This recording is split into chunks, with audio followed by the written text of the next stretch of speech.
ਸਤਿ ਸ਼੍ਰੀ ਅਕਾਲ। ਤੁਸੀਂ ਜੁੜੇ ਹੋਏ ਹੋ ਪੰਜਾਬੀ ਡੀਐਸਏ ਦੇ ਨਾਲ ਤੇ ਮੈਂ ਹਾਂ ਪ੍ਰਵੀਨ ਸ਼ਰਮਾ ਲੈ ਕੇ ਹਾਜ਼ਰ ਹਾਂ ਪ੍ਰੋਗਰਾਮ ਖਬਰ ਤੇ ਨਜ਼ਰ।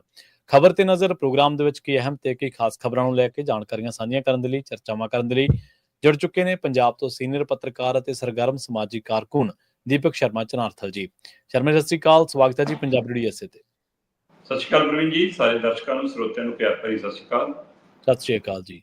ਪ੍ਰੋਗਰਾਮ ਦੇ ਵਿੱਚ ਅੱਗੇ ਵਧਣ ਤੋਂ ਪਹਿਲਾਂ ਧੰਨਵਾਦ ਕਰਦੇ ਚੱਲੀਏ ਸਪਾਂਸਰਸ ਦਾ, ਜਿਹੜੇ ਜ਼ਰੀਆ ਬਣਦੇ ਨੇ ਇਹਨਾਂ ਪ੍ਰੋਗਰਾਮਾਂ ਨੂੰ ਤੁਹਾਡੇ ਤੱਕ ਪਹੁੰਚਾਉਣ ਦੇ ਲਈ। ਖਾਲਸਾ ਇੰਸ਼ੋਰੈਂਸ ਏਜੰਸੀ ਵਾਲੇ, ਜਿਨ੍ਹਾਂ ਤੋਂ ਤੁਸੀਂ ਹਰ ਤਰੀਕੇ ਦੀ ਇੰਸ਼ੋਰੈਂਸ ਲੈ ਸਕਦੇ ਹੋ। ਇੰਸ਼ੋਰੈਂਸ ਬਾਰੇ ਪਤਾ ਕਰਨ ਦੇ ਲਈ ਇਹਨਾਂ ਦਾ ਨੰਬਰ ਹੈ 468-272-2500। ਇਹ 1992 ਤੋਂ ਲਗਾਤਾਰ ਇੰਸ਼ੋਰੈਂਸ ਬਿਜ਼ਨਸ ਦੇ ਵਿੱਚ ਸ਼ਾਨਦਾਰ ਸੇਵਾਵਾਂ ਦੇ ਰਹੇ ਨੇ ਤੇ ਅਮਰੀਕਾ ਭਰ ਦੇ ਵਿੱਚ ਇੰਸ਼ੋਰੈਂਸ ਕਰਦੇ ਨੇ। ਓਬਾਮਾ ਕੇਅਰ, ਮੈਡੀਕੇਅਰ ਜਾਂ ਫਿਰ ਕਵਰਡ ਕੈਲੀਫੋਰਨੀਆ ਬਾਬਤ ਪਾਲਿਸੀ ਕਰਵਾਉਣ ਦੇ ਲਈ, ਸਲਾਹ ਲੈਣ ਦੇ ਲਈ ਅੱਜ ਹੀ ਕਾਲ ਕਰੋ 468-272-2500 ਤੇ। ਟਰਕੀਅਨ ਇਮੀਗ੍ਰੇਸ਼ਨ ਲਾ ਫਰਮ ਵਾਲੇ ਜੇ ਟਰਕੀਅਨ ਅਟਾਰਨੀ ਟਰਕੀਅਨ ਦੇ ਨਾਲ ਤੁਸੀਂ ਯੂਐਸ ਇਮੀਗ੍ਰੇਸ਼ਨ ਬਾਬਤ ਕੋਈ ਵੀ ਸਲਾਹ ਕਰਨੀ ਹੈ, ਕੋਈ ਵੀ ਸਵਾਲ ਪੁੱਛਣਾ ਤੇ ਇਹਨਾਂ ਦਾ ਨੰਬਰ ਹੈ 4159090503। ਗੁਰਦੀਪ ਸਿੰਘ ਬਿਰਦੀ ਕਲੋਵਿਸ, ਮਨਦੀਪ ਸਿੰਘ, ਸੰਦੀਪ ਕੌਰ ਸੈਨ ਹੋਜ਼ੇ, ਅਮਰੀਕ ਸਿੰਘ ਅਟਵਾਲ, ਜਰਨੈਲ ਸਿੰਘ ਯੂਬਾ ਸਿਟੀ, ਗੁਰਨਾਮ ਸਿੰਘ ਐਂਟੀਲੋਪ ਤੇ ਜਰਨੈਲ ਸਿੰਘ ਸਿਆਟਲ ਤੋਂ। ਇਹਨਾਂ ਸਾਰੇ ਹੀ ਸਪਾਂਸਰਸ ਦਾ ਬਹੁਤ ਬਹੁਤ ਧੰਨਵਾਦ। ਤੇ ਜੇਕਰ ਤੁਸੀਂ ਵੀ ਪੰਜਾਬੀ ਡੀਐਸਏ ਦੇ ਇਹਨਾਂ ਪ੍ਰੋਗਰਾਮਾਂ ਨੂੰ ਸਪਾਂਸਰ ਕਰਨਾ ਚਾਹੁੰਦੇ ਹੋ ਤਾਂ ਸਟੂਡੀਓ ਦਾ ਨੰਬਰ ਹੈ 468-272-5200। ਅੱਜ ਦਾ ਇਹ ਖਬਰ ਤੇ ਨਜ਼ਰ ਪ੍ਰੋਗਰਾਮ ਸਾਲ 2025 ਦੀ 5 ਜੂਨ ਦਾ ਪ੍ਰੋਗਰਾਮ ਹੈ ਤੇ ਦਿਨ ਅੱਜ ਵੀਰਵਾਰ ਹੈ। ਖਬਰਾਂ ਦੀ ਸ਼ੁਰੂਆਤ ਕਰੀਏ ਸ਼ਰਮਾ ਜੀ 6 ਜੂਨ ਤੋਂ। ਸੁਖਬੀਰ ਤੇ ਧੁੰਮਾ, ਜਿਹੜੇ ਕਿ ਜਿਨ੍ਹਾਂ ਨੇ ਪਹਿਲਾਂ ਪਿਛਲੇ ਦਿਨਾਂ ਦੇ ਵਿੱਚ ਆਪਾਂ ਦੂਰੀਆਂ ਤੇ ਚਰਚਾਵਾਂ ਕਰਦੇ ਰਹੇ ਹਾਂ ਤੇ ਖਾਸ ਚਰਚਾ ਆਪਾਂ ਕੱਲ ਇਹ ਵੀ ਕੀਤੀ ਸੀ ਵੀ ਜਿਸ ਤਰੀਕੇ ਦੇ ਐਲਾਨ ਹੋ ਚੁੱਕੇ ਨੇ, ਪੰਥਕ ਟਕਰਾਅ ਦੇ ਵੱਲ ਵਧ ਰਹੀਆਂ ਨੇ ਸਾਡੀਆਂ ਜਥੇਬੰਦੀਆਂ ਦੇ ਨੁਮਾਇੰਦੇ। ਹੁਣ ਸਵਾਲ ਇਹ ਪੈਦਾ ਹੋ ਗਿਆ ਵੀ ਕੀ ਸੁਖਬੀਰ ਤੇ ਧੁੰਮੇ ਨੇ ਰਲ ਕੇ ਇਹ ਟਕਰਾਅ ਨੂੰ ਟਾਲ ਲਿਆ ਇੱਕ ਵਾਰੀ ਫਿਲਹਾਲ? ਦੇਖੋ, ਸੁਖਬੀਰ ਤੇ ਧੁੰਮਾ ਦੇ ਰਲ ਕੇ ਪੰਥਕ ਟਕਰਾਅ ਟਾਲਣ ਦੀਆਂ ਖਬਰਾਂ ਖੂਬ ਚਰਚਾ 'ਚ ਨੇ ਜੀ, ਪਰ ਸੱਚਾਈ ਇਹ ਹੈ ਕਿ ਇਸ ਨੂੰ ਟਾਲਣ 'ਚ ਜੇ ਕਿਸੇ ਨੇ ਰੋਲ ਨਿਭਾਇਆ ਤਾਂ ਉਹ ਐਡਵੋਕੇਟ ਰਜਿੰਦਰ ਸਿੰਘ ਧਾਮੀ ਨੇ ਨਿਭਾਇਆ। ਠੀਕ ਹੈ ਜੀ। ਉਮੀਦ ਕੀਤੀ ਜਾ ਰਹੀ ਹੈ ਕਿ ਅੱਜ ਜਿਹੜੇ 41 ਵਰ੍ਹੇ ਹੋ ਗਏ ਉਸ ਸਾਕਾ ਨੀਲਾ ਤਾਰਾ ਨੂੰ, ਆਪਰੇਸ਼ਨ ਬਲੂ ਸਟਾਰ ਨੂੰ, ਸੋ ਉਸ ਦਿਨ ਨੂੰ ਆਪਣੇ ਉਹਨਾਂ ਪੀੜਤਾਂ ਨੂੰ ਜਾਂ ਉਸ ਘਟਨਾ ਨੂੰ ਜੋ ਅੰਜਾਮ ਦਿੱਤਾ ਜਿਸ 'ਚ ਸ਼੍ਰੀ ਹਰਿਮੰਦਰ ਸਾਹਿਬ ਦੇ ਉੱਤੇ ਫੌਜੀ ਹਮਲੇ ਦਾ ਹੋਣਾ, ਦਰਬਾਰ ਸਾਹਿਬ ਦੇ ਅੰਦਰ ਜਾ ਕੇ ਸ਼੍ਰੀ ਅਕਾਲ ਤਖਤ ਸਾਹਿਬ ਨੂੰ ਢਹਿ ਢੇਰੀ ਕਰਨਾ ਤੇ ਆਮ ਸੰਗਤ ਸ਼ਰਧਾਲੂਆਂ ਵਜੋਂ ਵੀ ਜਿਨ੍ਹਾਂ ਦੀਆਂ ਜਾਨਾਂ ਗਈਆਂ, ਉਹ ਸਾਰੇ ਦਿਹਾੜੇ ਨੂੰ ਅੱਜ ਮਨਾਇਆ ਜਾਂਦਾ ਤੇ ਜਿਹੜੇ ਸ਼ਹੀਦ ਯੋਧੇ ਨੇ ਉਹਨਾਂ ਦੇ ਪਰਿਵਾਰਾਂ ਨੂੰ ਜਿਵੇਂ ਸਨਮਾਨਿਤ ਕਰਨ ਦੀ ਰਸਮ ਹੁੰਦੀ ਹੈ, ਉਹ ਸਾਰੀਆਂ ਪ੍ਰਕਿਰਿਆਵਾਂ ਅੱਜ ਹੋਣੀਆਂ ਨੇ। ਉਹਦੇ ਵਿੱਚ ਸਭ ਤੋਂ ਪਹਿਲਾਂ ਸ਼੍ਰੀ ਅਖੰਡ ਪਾਠ ਸਾਹਿਬ ਦੇ ਭੋਗ ਪੈਣੇ ਆ, ਉਸ ਤੋਂ ਬਾਅਦ ਦੀਵਾਨ ਸੱਜਣੇ ਆ ਤੇ ਫਿਰ ਹੁੰਦਾ ਕਿ ਜਥੇਦਾਰ ਕੌਮ ਦੇ ਨਾਮ ਸੰਦੇਸ਼ ਜਾਰੀ ਕਰਦੇ ਨੇ। ਹੁਣ ਇੱਥੋਂ ਹੀ ਨੁਕਤਾ ਸ਼ੁਰੂ ਹੁੰਦਾ ਵਿਰੋਧਤਾ ਦਾ ਕਿ ਜੀ ਨਾ ਤਾਂ ਜਥੇਦਾਰ ਕੌਮ ਦੇ ਨਾਮ ਸੰਦੇਸ਼ ਜਾਰੀ ਕਰਨ ਕਿ ਅਸੀਂ ਇਹਨਾਂ ਨੂੰ ਜਥੇਦਾਰ ਨਹੀਂ ਮੰਨਦੇ, ਤੇ ਨਾ ਹੀ ਜਿਹੜੇ ਸ਼ਹੀਦਾਂ ਦੇ ਪਰਿਵਾਰ ਨੇ ਉਹ ਕਹਿੰਦੇ ਨੇ ਕਿ ਅਸੀਂ ਇਹਨਾਂ ਤੋਂ ਸਨਮਾਨ ਲੈਣਾ। ਹੁਣ ਬਾਬਾ ਧੁੰਮਾ ਵੀ ਆਪਣੀ ਗੱਲ ਤੇ ਅੜੇ ਨੇ, ਕੁਝ ਨਿਹੰਗ ਜਥੇਬੰਦੀਆਂ ਵੀ ਸਾਹਮਣੇ ਆ ਕੇ ਅੜ ਗਈਆਂ, ਕੁਝ ਪਰਿਵਾਰ ਵੀ ਅੜ ਗਏ। ਸੋ ਇਹਦੇ ਵਿੱਚੋਂ ਲਗਭਗ ਇਹ ਹੈ ਕਿ ਇਹਦਾ ਤਾਂ ਟਕਰਾਅ ਤੈਅ ਆ ਜੀ। ਹਰਨਾਮ ਸਿੰਘ ਧੁੰਮਾ ਹੋਰਾਂ ਦਾ ਕੱਲ ਸ਼ਾਮ ਵੀ ਇਹ ਸੀਗਾ ਕਿ ਜੋ ਮਰਜ਼ੀ ਹੋ ਜਾਵੇ ਅਸੀਂ ਆਪਣੇ ਫੈਸਲੇ ਤੇ ਅੜੇਗਾ। ਪਰ ਇਹ ਸਾਰੇ ਵਰਤਾਰੇ ਦੇ ਵਿਚਾਲੇ ਅਜੀਤ ਅਖਬਾਰ ਦੀ ਪਹਿਲੇ ਪੰਨੇ ਤੇ ਛਪੀ ਖਬਰ ਕੁਝ ਹੋਰ ਕਹਿੰਦੀ ਹੈ। ਠੀਕ ਹੈ, ਅੱਛਾ। ਉਹ ਖਬਰ ਕਹਿੰਦੀ ਹੈ ਕਿ ਸੁਖਬੀਰ ਬਾਦਲ ਤੇ ਬਾਬਾ ਹਰਨਾਮ ਸਿੰਘ ਧੁੰਮਾ ਦੀ ਅੰਮ੍ਰਿਤਸਰ ਦੇ ਦਿਹਾਤੀ ਖੇਤਰ ਦੇ ਵਿੱਚ ਕਿਤੇ ਗੁਪਤ ਬੈਠਕ ਹੋ ਚੁੱਕੀ ਹੈ ਜੀ। ਹੁਣ ਹਰਨਾਮ ਸਿੰਘ ਧੁੰਮਾ ਹੋਰਾਂ ਵੱਲੋਂ, ਟਕਸਾਲ ਵੱਲੋਂ ਹਾਂ ਨਾ ਤਾਂ ਨਹੀਂ ਕੀਤੀ ਜਾ ਰਹੀ, ਪਰ ਇੰਨਾ ਜ਼ਰੂਰ ਕਿਹਾ ਜਾ ਰਿਹਾ ਕਿ ਅਸੀਂ ਆਪਣੇ ਫੈਸਲਿਆਂ ਤੇ ਕਾਇਮ ਹਾਂ। ਅਕਾਲੀ ਦਲ ਇਸ ਮਸਲੇ ਤੇ ਮੂੰਹ ਹੀ ਨਹੀਂ ਖੋਲ ਰਿਹਾ। ਉਹ ਕਹਿਣ ਨੂੰ ਤਿਆਰ ਨੇ ਕਿ ਮਿਲੇ ਜਾਂ ਨਹੀਂ ਮਿਲੇ। ਜੇ ਮਿਲੇ ਨੇ ਤਾਂ ਵੀ ਸਮਝੌਤਾ ਉਹੀ ਹੋਇਆ ਜੋ ਧਾਮੀ ਚਾਹੁੰਦੇ ਸੀ, ਜੇ ਨਹੀਂ ਮਿਲੇ ਤਾਂ ਵੀ ਫਿਰ ਧਾਮੀ ਨੇ ਸਮਝੌਤਾ ਕਰਾਇਆ। ਸਮਝੌਤਾ ਇਹੀ ਹੋਇਆ। ਹੁਣ ਜਦੋਂ ਆਪਾਂ ਗੱਲ ਕਰ ਰਹੇ ਹਾਂ ਤਦ ਤੱਕ ਇਹ ਤੈਅ ਹੈ, ਪਲ 'ਚ ਕੀ ਬਦਲ ਜਾਵੇ ਪਤਾ ਨਹੀਂ। ਉਹਦੇ ਵਿੱਚ ਇਹ ਤੈਅ ਹੈ ਜੀ ਕਿ ਗਿਆਨੀ ਕੁਲਦੀਪ ਸਿੰਘ ਗੜਗੱਜ ਅੱਜ ਦੇ ਸਮਾਗਮਾਂ ਦੇ ਵਿੱਚੋਂ ਅਦ੍ਰਿਸ਼ ਰਹਿਣਗੇ, ਉਹ ਪਰਾਂ ਰਹਿਣਗੇ। ਖਾਸ ਕਰਕੇ ਸ਼ਹੀਦ ਪਰਿਵਾਰਾਂ ਨੂੰ ਸਨਮਾਨਿਤ ਕਰਨ ਦੀ ਰਸਮ ਉਹਨਾਂ ਦੇ ਹੱਥੋਂ ਨਹੀਂ ਹੋਏਗੀ। ਠੀਕ ਹੈ। ਕੀ ਉਹ ਸ਼੍ਰੀ ਅਕਾਲ ਤਖਤ ਸਾਹਿਬ ਦੇ ਹੈੱਡ ਗ੍ਰੰਥੀ ਹੱਥੋਂ ਹੋਏਗੀ, ਕੀ ਉਹ ਸ਼੍ਰੀ ਹਰਿਮੰਦਰ ਸਾਹਿਬ ਦੇ ਹੈੱਡ ਗ੍ਰੰਥੀ ਹੱਥੋਂ ਹੋਏਗੀ, ਕਿਸੇ ਹੋਰ ਸ਼ਖਸੀਅਤ ਨੂੰ ਸੇਵਾ ਨਿਭਾਉਣੀ ਪਏਗੀ, ਕੌਣ ਕਰੇਗਾ ਰਸਮਾਂ? ਇਹ ਸਵਾਲ ਬਿਲਕੁਲ ਵੱਡਾ ਹੋ ਗਿਆ। ਪਰ ਜੋ ਜਾਣਕਾਰੀ ਹੈ ਉਹਦੇ ਵਿੱਚ ਇਹ ਹੈ ਕਿ ਸਮਝੌਤਾ ਹੋ ਗਿਆ ਜੀ ਕਿ ਗਿਆਨੀ ਕੁਲਦੀਪ ਸਿੰਘ ਗੜਗੱਜ ਹੋਰਾਂ ਨੂੰ ਲਾਂਭੇ ਕੀਤਾ ਜਾਊਗਾ। ਅੱਜ ਦੇ ਸਮਾਗਮ ਲਈ ਉਹ ਪਰੇ ਰਹਿਣਗੇ ਤੇ ਆਉਂਦੇ ਦਿਨਾਂ 'ਚ ਉਹਨਾਂ ਤੋਂ ਜਥੇਦਾਰ ਦੀਆਂ ਸੇਵਾਵਾਂ ਵੀ ਵਾਪਸ ਲੈ ਲਈਆਂ ਜਾਣਗੀਆਂ। ਇਹ ਕਹਿੰਦੇ ਜੀ ਇਹ ਦੋਵਾਂ ਧਿਰਾਂ 'ਚ, ਚਾਹੇ ਉਹ ਬਾਇਆ ਧਾਮੀ ਹੋਈ ਹੈ ਤੇ ਜਾਂ ਡਾਇਰੈਕਟ ਸੁਖਬੀਰ ਤੇ ਧੁੰਮਾ ਦੀ ਹੋਈ ਹੈ, ਜੋ ਮਰਜ਼ੀ ਹੋਵੇ। ਹਾਂ, ਜਿਹੜਾ ਪਹਿਲੂ ਇੱਕ ਅਕਾਲੀ ਦਲ ਦੇ ਅੰਦਰ ਚੱਲ ਰਿਹਾ ਹੈ, ਕਹਿੰਦੇ ਕਿ ਸ਼੍ਰੋਮਣੀ ਅਕਾਲੀ ਦਲ ਬਾਦਲ ਧਿਰ ਦੇ ਅੰਦਰ ਇੱਕ ਇਸ ਗੱਲ ਨੂੰ ਲੈ ਕੇ ਵੀ ਮੰਥਨ ਹੈ ਕਿ ਜਿਹੜੇ ਦੋ ਕੰਮ ਕਰਾਉਣ ਲਈ ਲਿਆਂਦਾ ਸੀ ਗਿਆਨੀ ਕੁਲਦੀਪ ਸਿੰਘ ਗੜਗੜ ਉਹ ਤਾਂ ਕਰ ਨਹੀਂ ਰਹੇ। ਜੇ ਉਹ ਰਣਜੀਤ ਸਿੰਘ ਢੱਡਰੀਆਂ ਵਾਲੇ ਦਾ ਮਸਲਾ ਕੱਢ ਕੇ ਲਿਆ ਸਕਦੇ ਨੇ ਸਾਹਮਣੇ, ਜੇ ਉਹ ਰਣਜੀਤ ਸਿੰਘ ਗੌਹਰ ਵਾਲਾ ਮਸਲਾ ਕਰ ਸਕਦੇ ਨੇ, ਹੈ ਨਾ, ਗਿਆਨੀ ਗੁਰਮੁਖ ਸਿੰਘ ਵਾਲਾ ਕਰ ਸਕਦੇ ਨੇ, ਇਸ ਤਰ੍ਹਾਂ ਉਹ ਇਹਨਾਂ ਮਸਲਿਆਂ ਨੂੰ ਐਡਰੈਸ ਕਰ ਸਕਦੇ ਨੇ, ਜਾਂ ਜਿਵੇਂ ਸਰਨਾ ਬ੍ਰਦਰ ਵਾਲਾ। ਤੇ ਫਿਰ ਉਹ ਦੋ ਮਸਲੇ ਜਿਹਨਾਂ ਕਰਕੇ ਕਹਿੰਦੇ ਕਿ ਲਿਆਂਦਾ ਸੀ, ਉਹ ਕਿਉਂ ਨਹੀਂ ਕਰ ਰਹੇ? ਮੰਨਿਆ ਜਾ ਰਿਹਾ ਕਿ ਗਿਆਨੀ ਕੁਲਦੀਪ ਸਿੰਘ ਗੜਗੜ ਹੋਰਾਂ ਨੇ ਵੀ ਇਹ ਸੁਨੇਹਾ ਪਹੁੰਚਦਾ ਕੀਤਾ ਹੈ ਕਿ ਜੀ ਸਮਾਜ 'ਚ ਵਿਚਰਨਾ, ਖਾਸ ਕਰ ਪੰਥਕ ਸਭਾ 'ਚ ਵਿਚਰਨਾ ਫਿਰ ਸਹੀ ਨਹੀਂ ਹੋਊਗਾ, ਸੰਭਵ ਨਹੀਂ ਹੋਊਗਾ। ਇਸ ਲਈ ਉਹ ਦੋ ਕੰਮ ਕਰਨੇ ਬਹੁਤ ਔਖੇ ਨੇ। ਤੇ ਕਹਿੰਦੇ ਇੱਧਰੋਂ ਸੁਨੇਹਾ ਇਹ ਚਲਾ ਗਿਆ ਕਿ ਜਥੇਦਾਰ ਸਾਹਿਬ ਦੇਖ ਲਓ, ਫਿਰ ਜੇ ਵਿਰੋਧ ਉਧਰਲੇ ਵਿਰੋਧ ਦਾ ਡਰ ਲੱਗਦਾ, ਵਿਰੋਧ ਸਾਨੂੰ ਵੀ ਕਰਨਾ ਆਉਂਦਾ। ਸੋ ਹੁਣ ਇਸ ਸਥਿਤੀ 'ਚ ਫਸਿਆ ਹੋਇਆ ਕਿ ਜਥੇਦਾਰੀ ਤੋਂ ਲਾਂਭੇ ਕਰਨ ਤੋਂ ਪਹਿਲਾਂ ਉਹਨਾਂ ਤੋਂ 5 ਮੈਂਬਰੀ ਕਮੇਟੀ ਨੂੰ ਭੰਗ ਕਰਾ ਲਿਆ ਜਾਊਗਾ। 5 ਮੈਂਬਰੀ ਕਮੇਟੀ ਕੋਲ ਹੋਈ ਭਰਤੀ ਸਾਰੀ ਆਪਣੇ ਕੋਲ ਲੈ ਲਈ ਜਾਊਗੀ। ਤੇ ਦੂਸਰਾ, ਸਰਦਾਰ ਪ੍ਰਕਾਸ਼ ਸਿੰਘ ਬਾਦਲ ਜਿਨ੍ਹਾਂ ਦਾ ਫਕਰੇ ਕੌਮ ਨਾਲ ਤੁਰ ਜਾਣ ਤੋਂ ਬਾਅਦ ਵਾਪਸ ਲੈ ਲਿਆ ਗਿਆ ਸੀ, ਉਹ ਮੁੜ ਕੇ ਸੁਖਬੀਰ ਬਾਦਲ ਦੀ ਝੋਲੀ ਪਾਇਆ ਜਾਊਗਾ। ਇਹ ਦੋ ਕੰਮਾਂ ਦੇ ਲਈ ਕਹਿੰਦੇ ਕਿ ਸੁਖਬੀਰ ਬਾਦਲ ਹੋਰੀ ਤੇ ਉਹਨਾਂ ਦੀ ਧਿਰ ਵਜੇਦਾ ਤੇ ਬੋਲਣ ਲਈ ਕੋਈ ਤਿਆਰ ਨਹੀਂ। ਜੇ ਪੁੱਛੋਗੇ ਤਾਂ ਕਹਿਣਗੇ ਨਹੀਂ ਅਜਿਹਾ ਕੁਛ ਨਹੀਂਗਾ। ਤੇ ਇੱਧਰ ਗਿਆਨੀ ਕੁਲਦੀਪ ਸਿੰਘ ਗੜਗੜ ਕਹਿੰਦੇ ਇਸ ਨੂੰ ਲੈ ਕੇ ਦੁਵਿਧਾ 'ਚ ਨੇ, ਕਰਨ ਤਾਂ ਕੀ ਕਰਨ। ਪਰ ਫਿਲਹਾਲ ਸਭ ਤੋਂ ਮੂਹਰੇ ਸੀਗੀ 6 ਜੂਨ। ਸੋ 6 ਜੂਨ ਦੇ ਇਸ ਟਕਰਾਅ ਨੂੰ ਟਾਲਣ ਦੇ ਵਿੱਚ ਜੋ ਧਾਮੀ ਨੇ ਰੋਲ ਨਿਭਾਇਆ, ਜੇ ਅੱਜ ਉਸ ਰੋਲ ਅਨੁਸਾਰ ਕੰਮ ਹੋ ਗਿਆ, ਅਮਨ ਅਮਾਨ ਨਾਲ ਇਹ ਦਿਹਾੜਾ ਬੀਤ ਗਿਆ, ਤੇ ਜਿਨ੍ਹਾਂ ਨੂੰ ਸਾਹਮਣੇ ਰੱਖ ਕੇ ਚੈਲੰਜ ਕਰਨਾ ਸੀ ਉਹ ਉੱਭਰ ਗਿਆ, ਪਰ ਫਿਰ ਤਾਂ ਠੀਕ ਹੈ। ਜੇ ਆਪਣਾ ਹੀ ਟਕਰਾਅ ਉੱਭਰਿਆ, ਫਿਰ ਖਬਰਾਂ ਵੀ ਉਹੀ ਲੱਗਣੀਆਂ, ਗੱਲਾਂ ਵੀ ਫਿਰ ਉਹੀ ਹੋਣੀਆਂ। ਫਿਰ ਉਹ ਦੋਸ਼ੀ ਤੈਨੂੰ ਕਟਹਿਰੇ 'ਚ ਖੜੇ ਕਰਨ ਦਾ ਮੌਕਾ ਨਹੀਂ ਮਿਲਣਾ ਜਿਹਨੇ ਕਾਂਗਰਸ ਦੀ ਅਗਵਾਈ 'ਚ ਇੰਦਰਾ ਦੀ ਰਾਜ 'ਚ ਜੋ ਕੁਛ ਵਾਪਰਿਆ। ਸੋ ਇਸ ਲਈ ਜੇ ਤਾਂ ਉਹਦੇ ਤੇ ਚਰਚਾ ਹੁੰਦੀ ਆ, ਫਿਰ ਤਾਂ ਧਾਮੀ ਹੋਰੀ ਪਾਸ ਨੇ। ਜੇ ਆਪਸੀ ਟਕਰਾਅ ਹੁੰਦਾ ਹੈ, ਫਿਰ ਧਾਮੀ ਹੋਰਾਂ ਨੂੰ ਵੀ ਮੁਸ਼ਕਿਲ ਆ। ਪਰ ਕਹਿੰਦੇ ਜੀ ਧਾਮੀ ਨੇ ਧੂਮੇ ਨਾਲ ਮਿਲ ਕੇ ਲਗਭਗ ਗੱਲ ਨੇੜੇ ਲਾ ਲਈ ਆ, ਤੇ ਹੋ ਸਕਦਾ ਸੁਖਬੀਰ ਨਾਲ ਵੀ ਰਾਬਤਾ ਹੋ ਗਿਆ ਹੋਵੇ। ਜੀ ਬਿਲਕੁਲ। ਪਰ ਇੱਥੇ ਵੀ ਦੇਖਣ ਵਾਲੀ ਗੱਲ ਆ ਨਾ ਵੀ ਚਲੋ ਆਪਸੀ ਅੰਦਰ ਖਾਤੇ ਤਾਂ ਜੋ ਮਰਜ਼ੀ ਗੱਲਾਂ ਸੈੱਟ ਹੋ ਜਾਣ, ਪਰ ਕਈ ਵਾਰੀ ਨਾ ਤੁਸੀਂ ਗੱਲਾਂ ਆਪਣੇ ਐਂਗਲ ਤੋਂ ਤਾਂ ਤੁਹਾਨੂੰ ਲੱਗਦਾ ਵੀ ਇਹ ਸੈੱਟ ਹੋਈਆਂ, ਪਰ ਕਈ ਪਿਰਤਾਂ ਦੀ ਸ਼ੁਰੂਆਤ ਹੋ ਜਾਂਦੀ ਸ਼ਰਮਾ ਜੀ। ਬਿਲਕੁਲ। ਹਾਂ, ਉਹ ਨਵੀਆਂ ਪਿਰਤਾਂ ਫਿਰ ਅਗਲੀ ਵਾਰੀ ਤੁਹਾਡੇ ਲਈ ਇੱਕ ਨਵੀਂ ਚੁਣੌਤੀ ਦੇ ਰੂਪ ਦੇ ਵਿੱਚ ਵੀ ਆ ਖੜੀਆਂ ਹੁੰਦੀਆਂ। ਅਗਲੀ ਗੱਲ ਕਰੀਏ ਸੁਖਬੀਰ ਸਿੰਘ ਬਾਦਲ ਦੀ। ਕੋਈ ਬਾਦਲ ਕਹਿੰਦੇ ਅੱਜ ਕੱਲ੍ਹ ਕਾਫੀ ਸਰਗਰਮੀਆਂ ਕਰ ਰਹੇ ਨੇ, ਠੰਡਲ ਦੀ ਵਾਪਸੀ ਹੋਈ ਹੈ, ਤੇ ਸਵਾਲ ਵੱਡਾ ਇਹ ਪੈਦਾ ਵੀ ਹੋ ਗਿਆ ਵੀ ਨਾਲ ਕਿ ਦੂਜਿਆਂ ਨੂੰ ਵੀ ਅਪਰੋਚ ਕੀਤੀ ਜਾਊਗੀ, ਕਿ ਦੂਜਿਆਂ ਨਾਲ ਵੀ ਜਿਹੜਾ ਉਹ ਰਾਬਤਾ ਕਾਇਮ ਕਰਕੇ ਤੇ ਉਹਨਾਂ ਦੀ ਵਾਪਸੀ ਕਰਵਾਈ ਜਾਊਗੀ।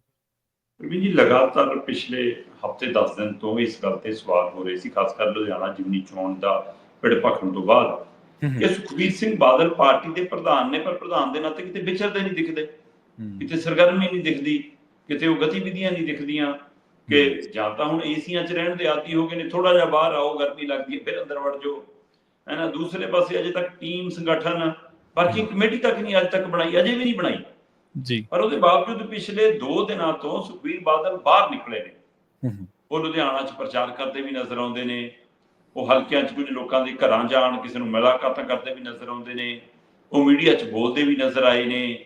ਤੇ ਸੋਹਣ ਸਿੰਘ ਠੰਡਲ ਨੂੰ ਸ਼ਾਮਲ ਕਰਨ ਲਈ ਕਹਿ ਰਹੇ ਸੀ ਕਿ ਡੈਪੂਟੇਸ਼ਨ ਤੇ ਅਸੀਂ ਉਹ ਭੇਜਿਆ ਸੀ ਬੀਜੇਪੀ ਵੱਲ, ਪਰਤੇ ਆਇਆ। ਦੇਖੋ ਬਈ ਸੋਹਣ ਸਿੰਘ ਠੰਡਲ ਇੱਕ ਪੁਰਾਣਾ ਕਾਗ ਲੀਡਰ ਆ, ਮੰਤਰੀ ਰਿਹਾ, 3-4 ਵਾਰ MLA ਰਿਹਾ।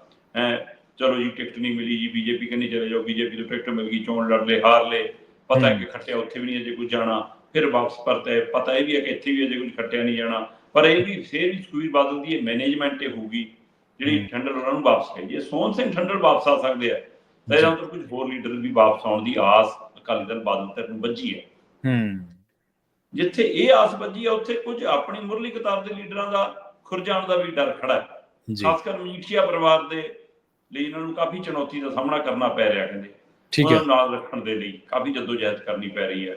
ਜਾਂ ਕੁਝ ਹੋਰ ਲੀਡਰ ਜਿਹੜੇ 3-4 ਬਹੁਤ ਖਾਸਮ ਖਾਸ ਇਹਨਾਂ ਦੇ ਆਪਸੀ ਤਣਾਅ ਜਿਹੜੇ ਵੱਧ ਰਹੇ ਨੇ, ਉਹਨੂੰ ਲੈ ਕੇ ਬਾਦਲ ਧਿਰ ਫਿਕਰਮੰਦ ਹੈ। ਪਰ ਫਿਰ ਵੀ ਸੁਖਬੀਰ ਬਾਦਲ ਦੀ 2 ਦਿਨ ਦੀਆਂ ਸਰਗਰਮੀਆਂ ਦੱਸਦੀਆਂ ਨੇ ਕਿ ਆਉਂਦੇ ਦਿਨਾਂ 'ਚ ਹੋ ਸਕਦਾ ਉਹ ਸਰਗਰਮ ਹੋ ਜਾਣ। ਤੇ ਜੇ ਉਹ ਸਰਗਰਮ ਹੁੰਦੇ ਨੇ ਔਰ ਅਕਾਲੀ ਦਲ ਬਾਦਲ ਧਿਰ ਪੰਜਾਬ 'ਚ ਉੱਭਰਦੀ ਹੈ, ਦੂਸਰੇ ਪਾਸੇ 5 ਮੈਂਬਰੀ ਕਮੇਟੀ ਨੂੰ ਜਿਵੇਂ ਹੁੰਗਾਰਾ ਮਿਲ ਰਿਹਾ, ਉਹਦੇ ਨਾਲ ਅਕਾਲੀ ਸਿਆਸਤ, ਪੰਥਕ ਸਿਆਸਤ ਫਿਰ ਮੁੱਖ ਧਾਰਾ 'ਚ ਆ ਸਕਦੀ ਹੈ।